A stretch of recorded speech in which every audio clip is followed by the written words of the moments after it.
Hello, আসসালামু আলাইকুম। কি অবস্থা সবার? আশা করি ভালো আছেন। আমিও ভালো আছি, আমার ফ্যামিলি সহ আলহামদুলিল্লাহ। তো আজকে আপনাদেরকে একটা কাবাব করে দেখাবো, যেটা এই প্রসেসে আপনি শিক কাবাব বা চাপলি কাবাব বা jali kebab, beef kebab, any type of kebab আপনি বানাতে পারেন। তো লেটস গো, দেখা যাক আমরা কি বানাই। দেখা যাক। এখানে আমাকে দেখাচ্ছি ইনগ্রেডিয়েন্টসগুলো, উপকরণগুলো দেখাচ্ছি। তো ফার্স্টে এখানে আমি গরুর মাংস নিয়েছি, যেটা আমি কিমা করে নিয়েছি। এটা কিন্তু আমি একদম জুস ব্লেন্ডারে ব্লেন্ড করেছি। বাট দেখলে কিন্তু বোঝার ওয়ে নাই যেটা জুস ব্লেন্ডারে ব্লেন্ড করা। তারপর এখানে আমি নিয়েছি পেঁয়াজ কুচি, ধনেপাতা কুচি, সাথে পুদিনা কুচিও নিতে পারেন চাইলে। তো পুদিনা পাতা এখন ছাদের উপর আনতে যাব না, রাত হয়ে গেছে। এখানে আছে আরও কাঁচামরিচ কুচি এখানে। তারপর এটা কিছুটা কর্নফ্লাওয়ার নিয়েছি। অ্যান্ড এখানে আদা বাটা, রসুন বাটা মিক্সড করা। তারপর এখানে কয়েক পদের মশলা, লাইক লবণ, শুকনা মরিচের গুঁড়া। তারপর এটা কাবাব মশলা, যেটা হোমমেড আম্মু তৈরি করেছে। এখানে আছে ছোটো এলাচ, বড় এলাচ, দারুচিনি, তেজপাতা, লবঙ্গ, কাবাব চিনি, গোলমরিচ। তারপর তেজপাতা, হয়তো বলেছি কি না। তারপর জায়ফল, জয়ত্রী। তারপর আরও আপনার ইনগ্রিডিয়েন্টস দিতে পারেন চাইলে। আর যদি শুকনো মরিচ সেভাবে না দিতে চান, আপনারা কিন্তু চাইলে এটার সাথে তেল দিতে পারেন একসাথে। তারপর আরও অনেক ধরনের মশলা আছে, কাবাব চিনি আছে। তারপর পিপুল, এগুলো এক্সট্রা হিসাবে আপনারা চাইলে দিতে পারেন।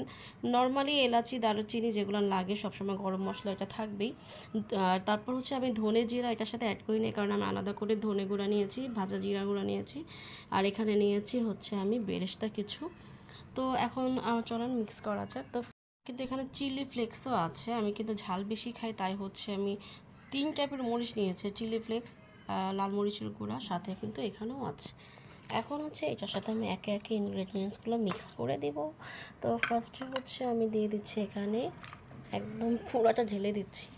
যেহেতু আমি এক হাত দিয়ে কাজ করছি, এক হাত দিয়ে ভিডিও করছি, সো আমি এভাবে কাজ করতে বাধ্য।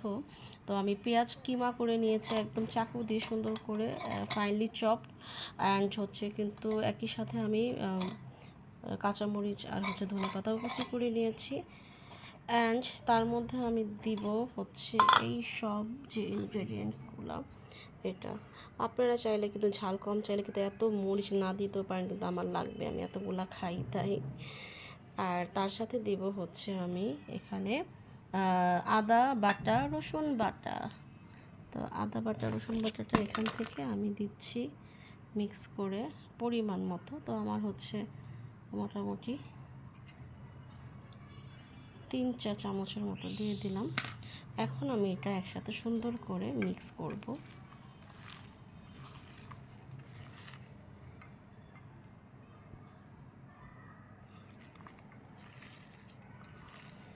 কর্নফ্লাওয়ারটা আমি একটু পরে দেব, আগে এটা ভালো মতো মিক্স করে নিই।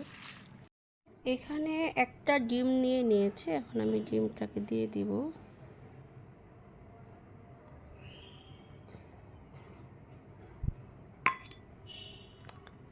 সাথে আমি কিছু কর্নফ্লাওয়ারও দিব এখানে। কর্নফ্লাওয়ারটা আমি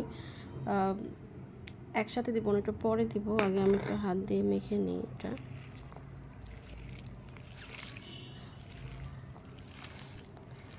আর ডিমটা বাইন্ডিংসের কাজ করে ভালো। তো এখন দেখেন, দেখার পরে তো খুব স্মুথ হয়ে গেছে। কিন্তু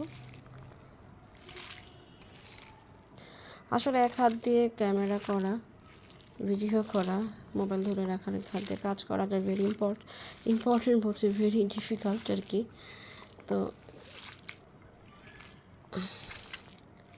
দেখা যাক কী হয়, ফাইনাল রেজাল্ট আশা করি অনেক ভালো হবে। তো আল্লাহর রহমতে আমার হাতের জিনিস মানে রান্নার জিনিস খারাপ হয় না সেভাবে। আর বিশেষ করে কাবাব আইটেম তো একদমই না। তারপর কর্নফ্লাওয়ারটা দিয়ে দিচ্ছি, একটু যতটুকু ছিল পুরোটা ঢেলে দিলাম।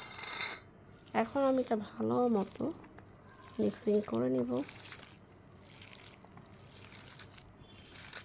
তো এটা পুরোটা মেখে আমি আপনাদের সাথে আবার নেক্সট পার্টটা দেখাচ্ছি। তো এইটা হচ্ছে আমার ফাইনাল লুক। আর একটা হচ্ছে অফ ক্যামেরায় আমি এখানে কিছু তেল মানে 2 টেবিল চামচ পরিমাণ তেল দিয়ে এটাকে আমি আরেকটু মাখিয়ে নিয়েছি, এই যে, যাতে হচ্ছে একটা সুন্দর বাইন্ডিংস হয়। আর যখন আমি এটা কাবাবটা ভাজবো বা পোড়া দিব তখন এটা হচ্ছে ভালো হবে তেলটা, এর জন্য হচ্ছে এটা তেলটা দিয়ে ম্যারিনেট করা হয়। অ্যান্ড এটা কিন্তু সফট হয়। অ্যান্ড আপনার কিন্তু হাতে ভাবে মানে এরকম মুট করে করেন বা গোল করে করেন বা যেরকম চ্যাপটা করে করেন, গোল করার পর একটু চ্যাপটা করে করেন, যেভাবে করেন না কেন তেলটা দেওয়ার ফলে কিন্তু আপনার কাজ করতে ইজি হবে, শেপটা দিতে ইজি হবে। তারপর হচ্ছে আমি এরকম একটা পাইপ ইউজ করব। আমি যেহেতু এক হাতে ভিডিও করছি আমি আপনাদেরকে বলেছি, তো সেক্ষেত্রে আমি যেটা করব যে এখানে হচ্ছে এরকম আমি দিয়ে এটাকে আমি 2 হাত দিয়ে মুট করবো বা 1 হাত দিয়েও করা যায়। এভাবে করে আমি দেখাচ্ছি, যেহেতু আমি বললাম আমি একা ভিডিও করছি, সো আমি 2 হাতে করে ফাইনাল লুক নিয়ে আপনাদের সামনে আসব। তো এই যে দেখুন ফাইনালি আমি কাঠি দিয়ে মানে ওই যে পাইপটি দিয়ে এভাবে বানিয়ে নিয়েছি। অ্যান্ড এটা আমি হচ্ছে ফ্রিজে রাখবো তাই বক্সিং করছি। আর একটা গোলা আমি এখানে রেখেছি, এটা হচ্ছে আমি নগদে এখন খাবো তাই। অ্যান্ড বাকিটা হচ্ছে আমি ফ্রিজে রেখে দিব। এটা হচ্ছে আমার ফ্রেন্ডরা আসবে অ্যান্ড আমি হচ্ছে আমাদের নাস্তার জন্য আর কি বানানো হয়েছে। এখানে মোটামুটি অনেকগুলো হয়েছে, তো ভেজে কি রেজাল্টটা হয় আমি আপনাদের সাথে শেয়ার করব। আমি হচ্ছে একটা ফ্রাই প্যান দিয়ে দিয়েছি চুলা, আর এখানে আমি বাটার নিয়েছি। বাটার দিয়ে ভাজলে একটা সুন্দর ফ্লেভার আসবে, তাই এখন আমি পরিমাণ মতো একটু বাটার দিয়ে দিব। তো এখানে আমি খুবই সামান্য পরিমাণে 2 চা চামচ পরিমাণ হচ্ছে বাটার দিয়ে দিয়েছি। আর এই ফ্রাইং প্যানটা একদমই নিউ, যেটা হচ্ছে যে তার জন্য একদমই তেল আরও কম লাগে। আমি খুবই ভালো, এটা অস্ট্রেলিয়া থেকে আমার খালামণি দিয়েছে। তা এটা বলার কারণ হচ্ছে কারণ আসলে এই জিনিসটা অনেক ভালো, মানে এত অল্প তেলে ভাজা হয়। এখন আমি একে একে একটা একটা করে দিয়ে দিচ্ছি। যদি এই তেলে না হয় তা সরি এই বাটারে না হয় আমি একটু তেল দিব পরে। এখন হচ্ছে আমি গিয়ে দেখি, কারণ আমি যতটা পরিমাণ তেল কম খাই। আমি এখানে কিছুটা পরিমাণ তেল দিব, কারণ যেহেতু কাবাব একটু না দিলেই নয়, সো একটু দিচ্ছি যাতে একটু পোড়া পোড়া ফ্লেভার হয়। সো বাটার আর তেল মিলিয়ে হচ্ছে রান্নাটা করা হচ্ছে। অ্যান্ড আমি হচ্ছে এটা ঘুরিয়ে ঘুরিয়ে একটু দিয়ে দিলাম। এটাকে এখন আমি চুলকে দিচ্ছি।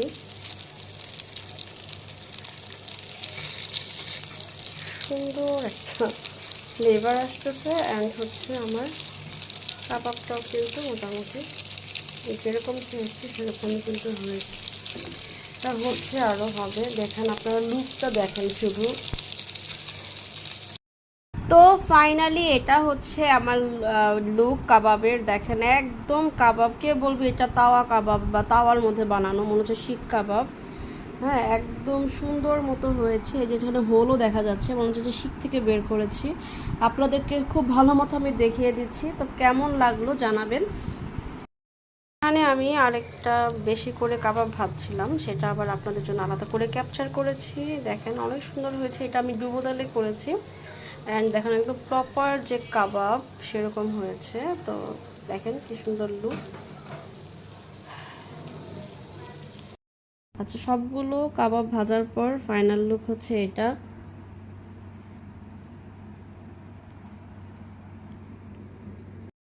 তো আমি আপনাদের একটা কেটে দেখাচ্ছি কি পরিমাণ জুসি হয়েছে। এই যে দেখেন একদম সুন্দর মতো কুক হয়েছে, ওয়েল কুকড। তো আজকে এই পর্যন্তই। সবাই অনেক অনেক বেশি ভালো থাকবেন, আর এই রেসিপিটা ট্রাই করবেন। সবাই ভালো থাকবেন, আল্লাহ হাফিজ।